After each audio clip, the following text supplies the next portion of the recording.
नमस्कार, AB star news देख रहे हैं आप और मैं हूं आपके साथ सोहन सिंह। वक्त हो चला अपने उत्तर प्रदेश का, जिसमें सबसे पहले बात करेंगे पीलीभीत की, जहां पर बदमाश बेखौफ हो चुके हैं। बदमाश इतने बेखौफ हो चुके हैं कि 5 दिनों के भीतर एक ही गोदाम में 2 बार चोरी की वारदात को अंजाम दिया है। इस घटना के बाद व्यापारियों में आक्रोश देखने को मिल रहा है। तो बदमाश बेखौफ नजर आ रहे हैं। पीलीभीत से खबर सामने आ रही है, जहां पिछले 5 दिनों में एक ही गोदाम में 2 बार चोरी की वारदात को अंजाम दिया गया है। साथ ही बदमाशों ने गोदाम में लगे सीसीटीवी कैमरे को भी तोड़ दिया है। इस घटना से व्यापारियों में आक्रोश देखने को मिल रहा है। व्यापारियों ने प्रशासन को ज्ञापन सौंपकर आरोपियों की जल्द गिरफ्तारी की मांग की है। मिली जानकारी के मुताबिक 5 फरवरी को चोर गोदाम की छत से दाखिल हुए और इलेक्ट्रॉनिक सामान के साथ हजारों की नकदी की चोरी की वारदात को अंजाम दिया। पुलिस अभी इस घटना का खुलासा भी नहीं कर सकी थी कि 8 जनवरी को दोबारा बदमाशों ने इसी गोदाम में चोरी की वारदात को अंजाम दिया। देर रात बदमाश गोदाम का शटर काटकर अंदर दाखिल हुए और लोहे के सामान के साथ नकदी की चोरी की। सुबह जब व्यापारी ने दुकान का शटर टूटा देखा तो उनके होश उड़ गए। बता दें कि यह चोरी अखिल भारतीय उद्योग व्यापार मंडल के अध्यक्ष वीरेंद्र अग्रवाल के यहां हुई है। व्यापारी नेता के गोदाम में चोरी की जानकारी मिलते ही बड़ी संख्या में व्यापारी मौके पर पहुंचे और कोतवाली पुलिस को मामले की जानकारी दी। फिलहाल पुलिस मामले की जांच में जुट गई है, लेकिन अपने आप में जो पुलिस की व्यवस्था है उस पर यह घटना कई सवाल खड़े कर रही है। एक गोदाम 5 दिनों में उसी गोदाम में 2 बार चोरी हो जाती है। क्या बदमाशों में कानून का कोई डर नहीं है? ये अपने आप में बड़ा सवाल यहां पर उठ रहा है, क्योंकि अगर कानून का खौफ होता तो फिर एक ही गोदाम में 2 बार चोरी करने से पहले बदमाश 100 बार जरूर सोचते। अब बदमाशों ने इस वारदात को अंजाम दिया, उसके बाद जो बदमाश है वो सफल भी हो गए। अब पुलिस को सीधे तौर पर बदमाशों ने चुनौती दी है। अब ऐसे में देखना दिलचस्प होगा कि पुलिस बदमाशों तक कब तक पहुंच पाती है। वीरेंद्र कुमार लोहिया, मैं बीसलपुर अखिल भारतीय उद्योग व्यापार मंडल का अध्यक्ष हूँ। मैं शाम को दुकान बंद करके चला गया। रात को कुछ अज्ञात चोर छत से आकर पीछे गोदाम में उतर गए। उन्होंने पीछे वाला शटर एक साइड से उखाड़ कर दुकान में एंट्रेंस किया। दुकान में घुसने के बाद दुकान में जो काउंटर में गुल्लक थे, गुल्लक के ताले तोड़ दिए। उसमें जो था कीमती सामान था और रुपए थे, वो सब ले गए। इसके साथ ही उसमें मोटरसाइकिल के टायर एवं 2 चिमनियाँ जो किचन में लगती है वो भी हम बेचते हैं, वो भी साथ में ले गए। इसके अलावा अभी बाकी माल की हम चेकिंग कर रहे हैं कि क्या क्या माल और कम हुआ है जो चोर ले गए हैं, जो भी हमारी अंदाज में नहीं आ रहा है। 3 जनवरी के बाद रात में चोरी हुई है। 4 जनवरी की सुबह जहाँ शॉप खुलने हुई, बेटा आया था खोलने, तब ये मालूम हुआ कि हमारे यहाँ मतलब शॉप के बैक साइड में एक विंडो है, काफ़ी ऊंचाई पे, करीब 14-15 फीट की हाइट पे। उसमें एक फिक्स विंडो है, लोहे से लॉक बिल्कुल चारों तरफ से। तो चोरों ने शटर पे खड़े होकर उस विंडो को काटा था। उसमें से करीब 1 से 1.5 फीट के बीच गोलाई का रास्ता काट पीट के तैयार किया। उससे अंदर घुसे वो। अंदर घुसने के बाद बाहर आने के लिए उन्होंने शटर जो थे उसमें से एक शटर अंदर से खोला और उससे बाहर निकले। और हमारे यहाँ जो था वो दराजे जो पैसे वाली थी उन्हें उखेड़ लिया उन्होंने। और उखेड़ के ले आने के बाद सुबह आए तो वो दराजे ही गायब थी। फिर चारों तरफ घूमने फिरने पे ऊपर छत पे वो दराजे पड़ी मिली। वहाँ रेजगारी भी थोड़ी बहुत पड़ी हुई थी। तो उन दराजों में जो पैसा रखा हुआ था वो सब, नगद और रेजगारी सब ले गए। वो जरूरी कागज थे वो भी गायब है। 3 जनवरी के बाद रात में चोरी हुई है। 4 नोएडा जनवरी से की है, सुबह जहां जहाँ शॉप एक खुलने युवक हुई, की बेटा आया था। संदिग्ध परिस्थितियों में मौत का मामला सामने आया है। आपको बता दें कि परिजनों ने इस पूरे मामले में युवक की हत्या की आशंका जताई है। जो ये पूरा मामला है वो नोएडा सेक्टर 20 थाना इलाके का है। तो नोएडा में एक युवक की संदिग्ध परिस्थितियों में मौत की खबर सामने आ रही है। मामला सेक्टर 20 थाना इलाके का है। मृतक की पहचान संजय चौरसिया के रूप में हुई है। परिजनों से मिली जानकारी के मुताबिक संजय सेक्टर 10 में एक्सपोर्ट का काम करते थे। पुलिस युवक की मौत को आत्महत्या बता रही है। वहीं परिजनों ने मामले में हत्या की आशंका जताई है और दोषियों की जल्द गिरफ्तारी की मांग की है। अब ऐसे में देखना दिलचस्प होगा कि पुलिस की तफ्तीश में क्या कुछ निकलकर सामने आता है। क्या इस युवक की हत्या की गई है या फिर युवक ने आत्महत्या की है? जो तमाम पहलू हैं, सभी पहलुओं को लेकर के पुलिस मामले की जांच कर रही है। अब जांच के बाद ही इस बात का खुलासा हो पाएगा कि युवक ने आत्महत्या की है या फिर उसकी हत्या की गई है। सरकार बड़ी उम्मीदों के साथ सरकारी योजनाओं को शुरू करती है। उम्मीद ये जताई जाती है कि सरकार की योजनाओं का लाभ आम जनता को मिल सकेगा। जो सरकार की मंशा है उसका फायदा जनता को मिल सकेगा, लेकिन जो अधिकारी हैं वो ही सरकारी योजनाओं पर पलीता लगाते हुए नजर आ रहे हैं। देवरिया में अधिकारी सरकार की योजनाओं को ही पलीता लगा रहे हैं। मामला देवरिया के बरहस थाना इलाके के नैनपुर गांव का है।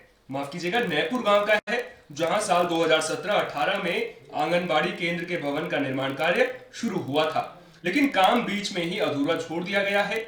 भवन में अभी भी दरवाजे खिड़की लगाने के साथ प्लास्टर का काम बाकी है।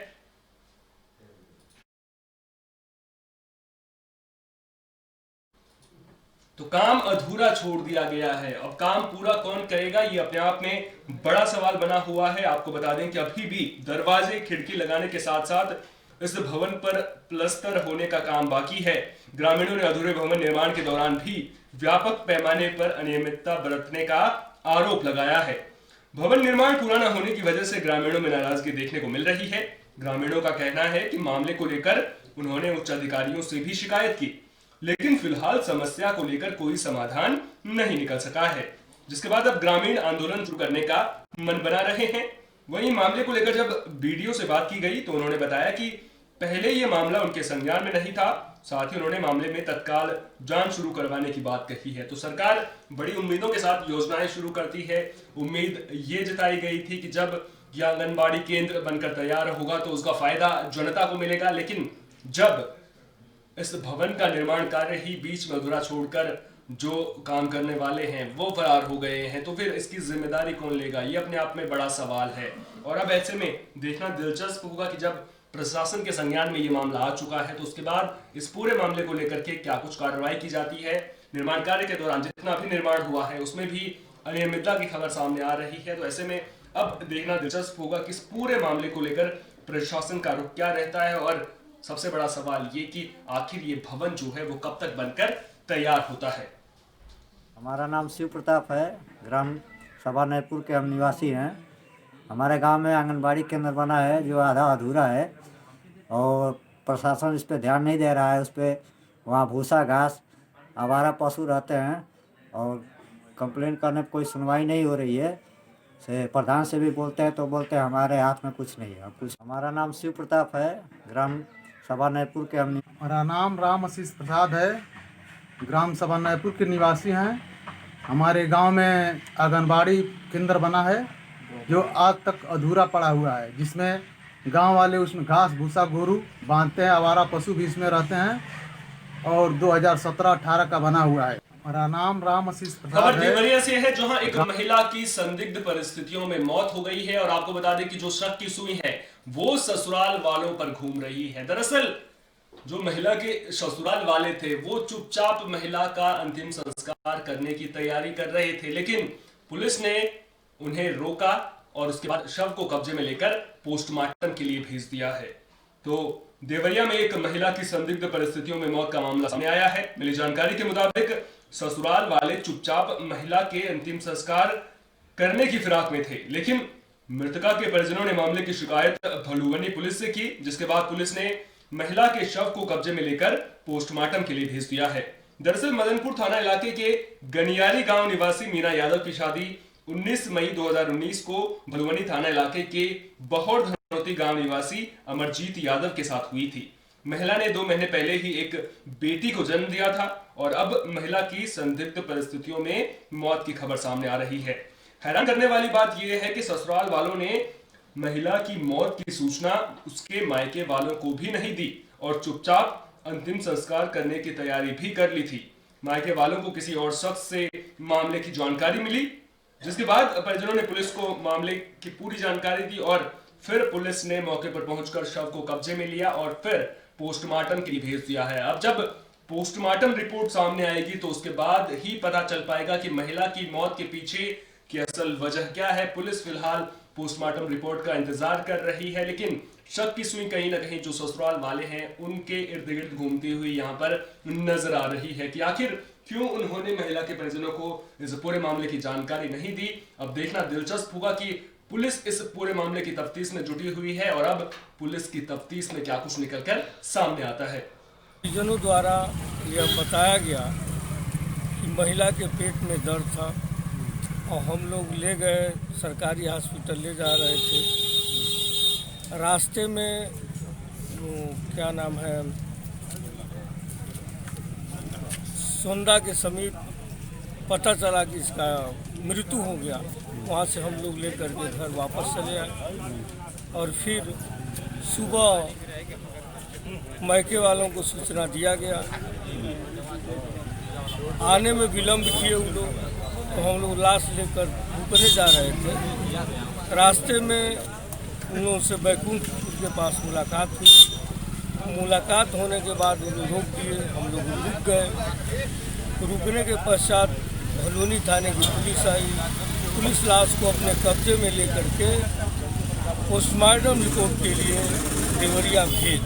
परिजनों द्वारा यह बताया गया। खबर गाजियाबाद के विजयनगर से है, जहां एक नाबालिग की संदिग्ध परिस्थितियों में मौत की खबर सामने आ रही है। और आपको बता दें कि जो नाबालिग की मौत हुई है उसके पीछे जो नाबालिग की भाभियां हैं उन्हें आरोपी बताया जा रहा है। तो संदिग्ध परिस्थितियों में नाबालिग की मौत की खबर गाजियाबाद के विजयनगर से सामने आ रही है। परिजनों ने नाबालिग की भाभियों पर हत्या का आरोप लगाया है, साथ ही शव को मेडिकल चौराहे पर रखकर हंगामा किया है। फिलहाल पुलिस ने नाबालिग की भाभियों को हिरासत में ले लिया है। मिली जानकारी के मुताबिक नाबालिग की मां का निधन हाल ही में हुआ था और अब नाबालिग का शव भी फंदे से झूलता मिला है। फिलहाल पुलिस पूरे मामले की जांच में जुट गई है। पुलिस की जांच के बाद ही ये साफ हो पाएगा कि नाबालिग ने आत्महत्या की है या फिर उसकी हत्या की गई है। ये दोनों बहू लोंडिया में फांसी लगाकर और हमारे घर को भग गई। हमने वहाँ से भगाई तो वहाँ गंदी गंदी गाली दे आई हमें, खूब बुरी बुरी कह आई। हमने वहाँ से भगाई तो नुकरी तुम नहीं मारी ही और हमारा उल्टा नाम न लगा रही है। वहाँ कर जब पुलिस वाले आए तो जब आगे ऐसा बताया सबने, जब जाके यहाँ गई और घर में बंद होगी और आगे इस लोंडिया से चिपट गई। तो पुलिस प्रशासन ने क्या कहा आपसे? पुलिस ने नुका दिया जो तुम्हारे साथ में होगा इंसाफ होगा, इंसाफ करेंगे तुम्हारे साथ में, जब इन्होंने करा है और अभी तक कुछ नहीं हुआ है। अब आप क्या चाहते हैं? इंसाफ चाहिए। अब आप क्या चाहते हैं? अब हमें इंसाफ चाहिए। इंसाफ जैसे ना हमारी लोंडिया को मारी ऐसी ना फांसी चाहिए। ये दोनों बहू लोंडिया में फांसी लगाकर। फिरोजाबाद से महिला की पिटाई की खबर सामने आ रही है। आपको बता दें कि किसी ने महिला की पिटाई का वीडियो बनाकर इसे वायरल कर दिया है और अब सोशल मीडिया पर महिला की पिटाई का वीडियो खूब वायरल हो रहा है। तो महिला की पिटाई का मामला फिरोजाबाद से सामने आया है। घटना रसूलपुर थाना इलाके की है, जहां कुछ लोगों ने महिला की पिटाई कर दी। इसी दौरान किसी शख्स ने महिला की पिटाई का वीडियो मोबाइल में कैद कर लिया और अब सोशल मीडिया पर महिला की पिटाई का वीडियो खूब वायरल हो रहा है। मिली जानकारी के मुताबिक महिला एक छोटी सी दुकान चलाकर परिवार का भरण पोषण करती थी। महिला के साथ मारपीट क्यों की गई, फिलहाल इसका खुलासा नहीं हो सका है और पुलिस मामले की जांच में जुट गई है। तो तस्वीरें आप देख सकते हैं किस तरह से एक महिला को बीच बाजार में उसकी पिटाई की जा रही है, उसके साथ मारपीट की जा रही है। अब ये आरोपी कौन है इसका खुलासा भी नहीं हो सका है। आपको बता दें कि महिला के साथ मारपीट यहां पर की गई है, जिसकी तस्वीरें भी कैमरे में कैद हो गई हैं। इस मारपीट के पीछे की वजह फिलहाल साफ नहीं हो पाई है, लेकिन पुलिस इस पूरे मामले की जांच में जुट गई है और अब जब पुलिस इस पूरे मामले की तफ्तीश खत्म करेगी तो उसके बाद ही ये खुलासा हो पाएगा कि आखिर महिला की पिटाई यहाँ पर क्यों की गई है। थाना रसूलपुर से संबंधित एक वीडियो वायरल हो रहा है जिसमें दो पक्षों के बीच मारपीट दिखाई गई है। उसमें पीड़ित पक्ष के तहरीर पर सुसंगत धाराओं में मुकदमा पंजीकृत किया गया है और दो अभियुक्तों की तत्काल गिरफ्तारी कर ली गई है। आवश्यक विधिक कार्रवाई की जा रही है।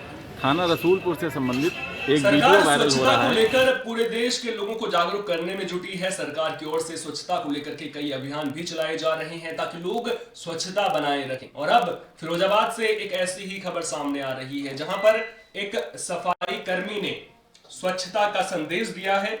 आपको बता दें कि फिरोजाबाद की एक सफाई कर्मी ने स्वच्छता की मिसाल पेश की है। दरअसल शिकोहाबाद में ये सफाई कर्मचारी अपने परिवार के साथ सरकारी अस्पताल के पास झुग्गी झोपड़ी में रहता है। सफाई कर्मचारी की पत्नी ने अपने घर को मिट्टी से लेपकर उस पर हाथों से रंगोली की कलाकृतियां बनाई हैं, जिन्हें देखकर हर कोई सफाई कर्मी की झोपड़ी की तारीफ कर रहा है। महिला का कहना है कि वो अपने घर को साफ सुथरा रखना चाहती है, इसलिए उसने कलाकृतियां बनाई हैं। दरअसल जब मोदी सरकार सत्ता में आई थी तो उसके बाद स्वच्छता को लेकर के प्रतिबद्ध नजर आई थी सरकार, और उसके बाद से स्वच्छता को लेकर के तमाम संदेश दिए जाते हैं, समय समय पर कार्यक्रमों का आयोजन भी किया जाता है, अभियान भी सरकार लगातार चलाती रहती है ताकि लोग स्वच्छता के प्रति जागरूक हो सके। और अब एक सफाई कर्मी की पत्नी ने यहाँ पर स्वच्छता का संदेश दिया है। आप देख सकते हैं कितनी सुंदर रंगोली उन्होंने अपनी झोपड़ी में बनाई है। दरअसल जो सफाई कर्मी का परिवार है वो सड़क किनारे झोपड़ी में रहने को मजबूर है। और आपको बता दें कि अक्सर आपने झोपड़ियां देखी होंगी जहां पर आपको टूटी फूटी झोपड़ियां नजर आती होंगी, लेकिन यहाँ पर जो कोई भी इस झोपड़ी को देखता है वो इसकी तारीफ करते नहीं थकता है। और लगातार जो लोग हैं उनके लिए भी ये झोपड़ी जो है वो आकर्षण का केंद्र यहाँ पर बनी हुई है। जो सफाई कर्मी की पत्नी है उन्होंने यहाँ पर कलाकृतियां बनाई हैं ताकि जो जनता है उसके बीच में सफाई का संदेश जा सके, जो लोग हैं वो भी स्वच्छता के प्रति जागरूक हो सके।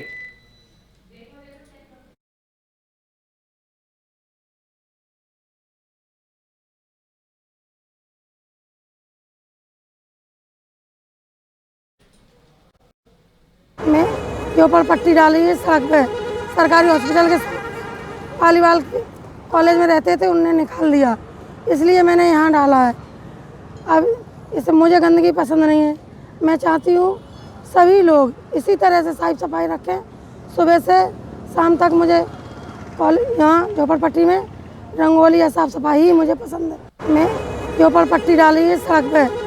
मैनपुरी से सड़क हादसे की खबर सामने आ रही है। आपको बता दें कि एक तेज रफ्तार ट्रक ने एक युवक को रौंद दिया, जिससे युवक की मौके पर ही मौत हो गई। तो यहाँ पर एक बार फिर से रफ्तार का कहर देखने को मिला है। एक और सरकार सड़क सुरक्षा अभियान के तहत लोगों को जागरूक कर रही है, लेकिन दूसरी ओर जो सड़क हादसे हैं उनके मामले थमने का नाम नहीं ले रहे हैं। तो मैनपुरी से सड़क हादसे की खबर सामने आ रही है। इस हादसे में एक युवक की मौत हो गई है। मामला दन्नाहार थाना इलाके का है। मिली जानकारी के मुताबिक युवक अपनी मां के साथ बाजार आया था, लेकिन इसी दौरान एक ट्रक ने युवक को टक्कर मार दी, जिससे युवक की मौके पर ही मौत हो गई। घटना के बाद ट्रक चालक और क्लीनर मौके से फरार हो गए। फिलहाल पुलिस ने शव को कब्जे में लेकर पोस्टमार्टम के लिए भेज दिया है और मामले की जांच में जुट गई है।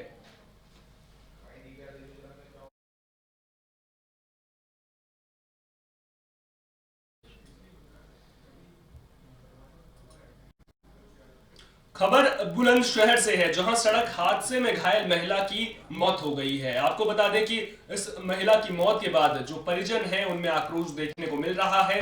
परिजनों ने पुलिस की कार्यशैली को लेकर के भी यहां पर सवाल खड़े किए हैं। दरअसल सड़क हादसे में घायल महिला की इलाज के दौरान मौत हो गई है। मामला नगर कोतवाली इलाके का है। मिली जानकारी के मुताबिक 7 जनवरी को महिला अपने पति के साथ बाइक पर जा रही थी। इसी दौरान सड़क दुर्घटना में महिला घायल हो गई थी।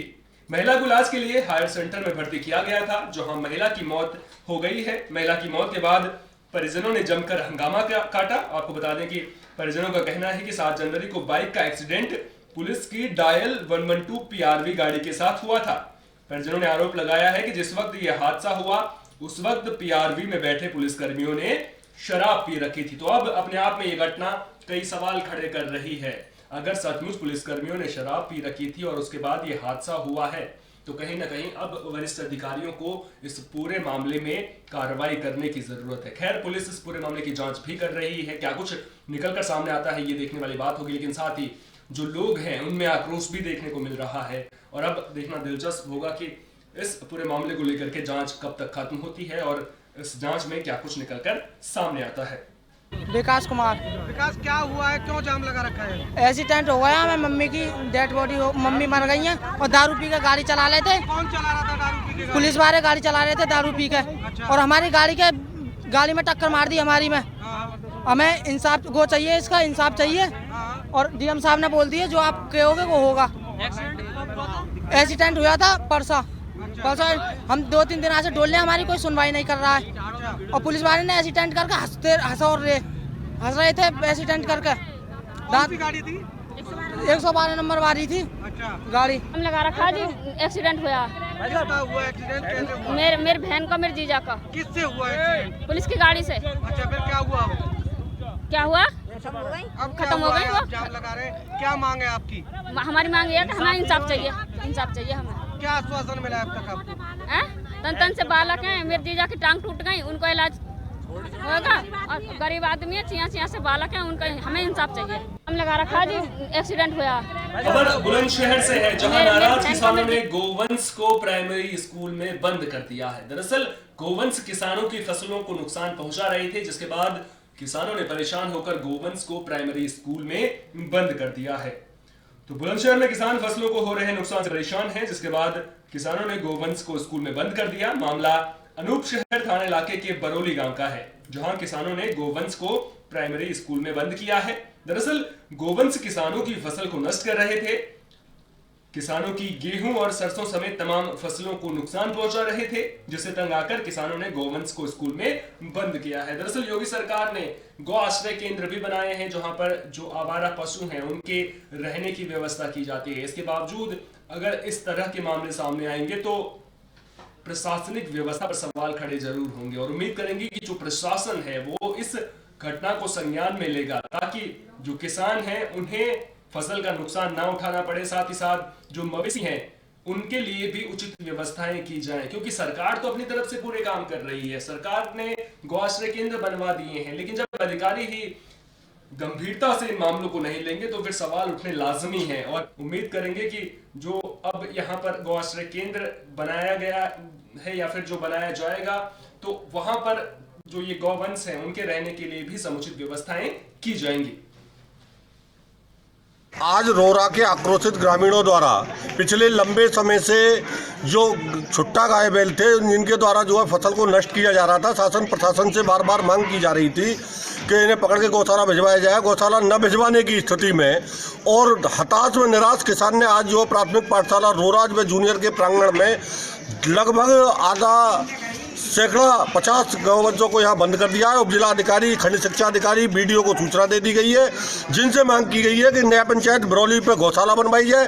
भाजपा विधायक का न्याय पंचायत होने के बाद भी यहाँ जो है गौशाला का निर्माण नहीं कराया जा सका है, और ये जो हम लोगों ने ग्रामीणों ने ये बंद की है, इनको जो निकटवर्ती गौशाला भिजवाया जाए। आज रोरा के आक्रोशित ग्रामीणों द्वारा पिछले लंबे समय से जो गोली चलने का मामला सामने आया है। आपको बता दें कि पुलिस ने गोली चलाने वाले आरोपी को हथियार के साथ गिरफ्तार कर लिया है। तो भदोही में मामूली विवाद के चलते गोली चलने का मामला सामने आया है। गोली लगने से घायल हुए युवक की हालत गंभीर बनी हुई है, जिसे इलाज के लिए अस्पताल में भर्ती कराया गया है। यह वारदात सीसीटीवी कैमरे में कैद हो गई है। पुलिस ने गोली चलाने वाले आरोपी को बंदूक के साथ गिरफ्तार कर लिया है। घायल शख्स की पहचान शिवशंकर पटेल के तौर पर हुई है। आरोपी एक बार नहीं बल्कि 3 बार अलग अलग जगहों पर फायर करता है, जिसमें शिवशंकर पटेल को गोली लगती है। गोली मारने के बाद आरोपी अपने 2 साथियों के साथ बाइक पर बैठकर फरार हो जाता है। पुलिस के मुताबिक गोली मारने वाले गिरफ्तार किए गए शख्स ने पूछताछ में बताया कि शिवशंकर पटेल, जिसको गोली लगी है, वो आरोपी की जमीन पर जेसीबी से मिट्टी की खुदाई कर रहा था। इसको लेकर दोनों में विवाद हुआ, जिसके बाद आरोपी अपने घर गया और बंदूक लेकर आया और उसने फायरिंग कर दी। फिलहाल पुलिस ने आरोपी को गिरफ्तार कर लिया है। वहीं आरोपी के जो 2 साथी फरार चल रहे हैं, उनकी गिरफ्तारी के लिए दबिश लगातार जारी है।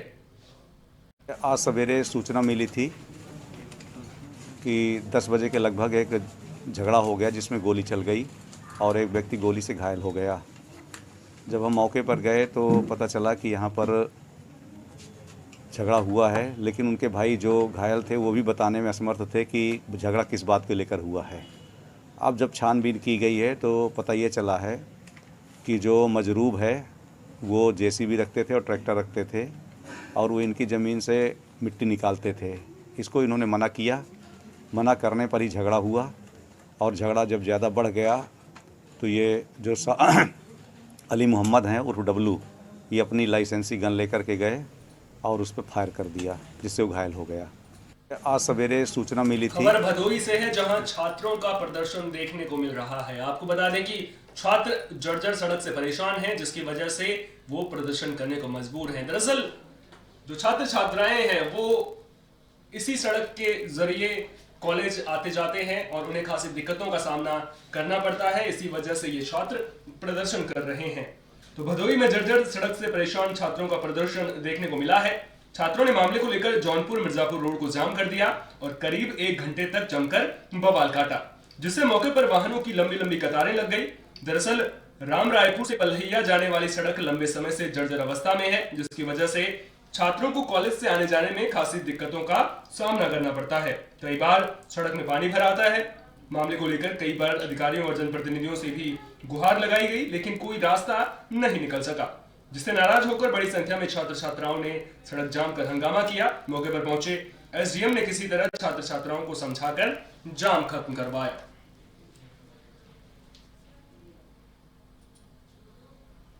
अपना उत्तर प्रदेश में फिलहाल के लिए इतना ही। दीजिए इजाजत। नमस्कार।